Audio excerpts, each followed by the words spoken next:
നമ്മുടെ നിഞ്ചയുടെ ടയറിൻ്റെ ലൈഫ് കഴിഞ്ഞു. അതായത് ബാക്കിലത്തെ ടയർ മെഡ്സിലറിൻ്റെ ടയറായിരുന്നു സ്റ്റോക്ക് ഇടുന്നത്. അത് 180 സെക്ഷനായിരുന്നു. 180 വേണ്ട, 160 മതി. കമ്പനി റെക്കമെൻഡ് ചെയ്ത് 160 ആണ്. സോ ഞാൻ ഇതിനൊരു റീപ്ലേസ്മെൻറ്റ് നോക്കി നടക്കുമായിരുന്നു. ഈ മെഡ്സിലറിൻ്റെ പ്രശ്നം എന്ന് വെച്ചാൽ 8000 കിലോമീറ്ററിൽ ഫുള്ള് തീരും. മുടിഞ്ഞ വില 20,000 മേലെ വില വരും.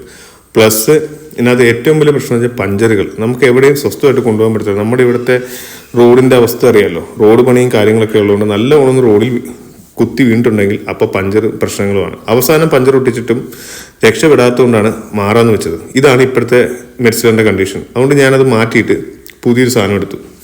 ഇത് ഞാൻ ഫ്ലിപ്കാർട്ടിൽ നിന്ന് മേടിച്ചാണ്. ഫ്ലിപ്കാർട്ടിൽ നിന്ന് C8-ൻ്റെ സ്റ്റീൽ റാഡ്, നമ്മുടെ ഗൊറില്ലയുടെ സെയിം ടയറും ഭാഗ്യത്തിന് 160 ആണ് ബാക്ക് വരുന്നത്.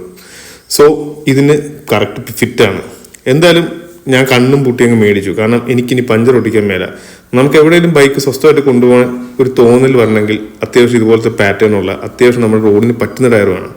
അല്ലാതെ സോഫ്റ്റ് കോമ്പൗണ്ട് കൊണ്ട് ഒരു കാര്യമുണ്ടെന്ന് എനിക്ക് തോന്നുന്നില്ല. പഞ്ചർ ഒടുക്കാർക്ക് നല്ലൊരു തുക കൊടുക്കാന്നല്ലാതെ, അല്ലെങ്കിൽ ഇത്രയും ഗ്രിപ്പ് ഉണ്ടായിട്ട് പോലും മാറേണ്ട കാര്യം നിർബന്ധിതനായി ഞാൻ. അതുകൊണ്ട് ഇത് ഞാൻ യൂസ് ചെയ്തിട്ട് എനിക്ക് നല്ല ഫീഡ്ബാക്കാണ് പറയാനുള്ളത്.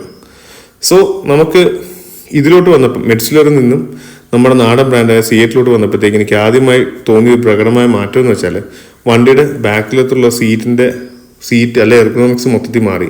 മറ്റു നല്ല പൊങ്ങിയിരുന്ന വണ്ടി നല്ലവണ്ണം താഴ്ന്ന പോലെ തോന്നുന്നുണ്ട്.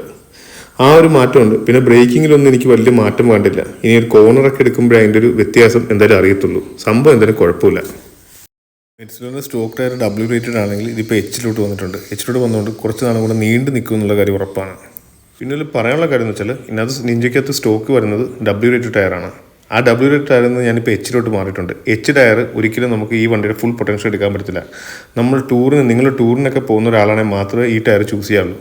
അല്ലെങ്കിൽ നമ്മൾ ഓട്ടോമാറ്റിക്കലി സോഫ്റ്റ് കോമ്പൗണ്ട് തന്നെയാണ് ചൂസ് ചെയ്യുന്നത് നല്ലത്.